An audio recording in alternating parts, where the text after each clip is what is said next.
महाभारत में भगवान कृष्ण ने सिर्फ अर्जुन का ही विषाद खत्म नहीं किया, कर्ण को भी बहुत बड़ी सीख दी।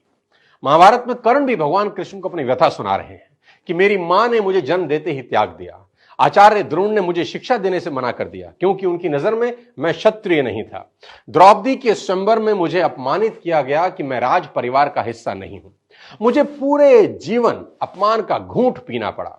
कर्ण पूछते हैं, केशव मेरा क्या अपराध था? भगवान कृष्ण जो कर्ण को जवाब देते हैं, मुझे ऐसा लगता है कि यह जवाब 1000 करोड़ टीचिंग के बराबर है।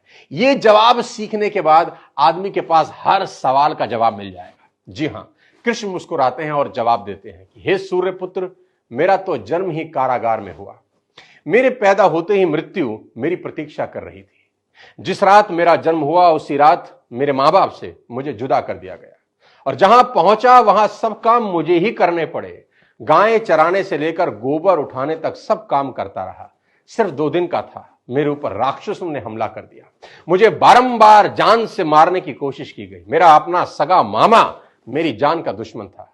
मेरे जीवन की चुनौतियां कहां कम थी। अन्याय जीवन भर मेरे साथ भी होता रहा। कृष्ण कर्ण को समझाते हुए बड़ी बात कह रहे हैं जो हमें सीखने की जरूरत है कि जीवन में आपका अपमान होता है, यह इंपॉर्टेंट नहीं है। इंपॉर्टेंट यह है आप उस अपमान का जवाब कैसे देते हैं। कर्ण जीवन भर अपने अतीत की कड़वाहट से भरे रहे, पर कृष्ण कभी अपने अतीत पर आरोप नहीं लगाते।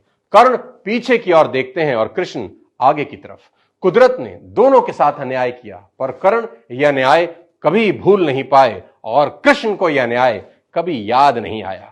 एक ने अपने आप को क्रोध के विष से भर लिया और हीन भावना से भर लिया, और दूसरे ने स्वीकृति के अमृत से। दोनों में अगर कोई अंतर था तो वो एक्सेप्टेंस का था।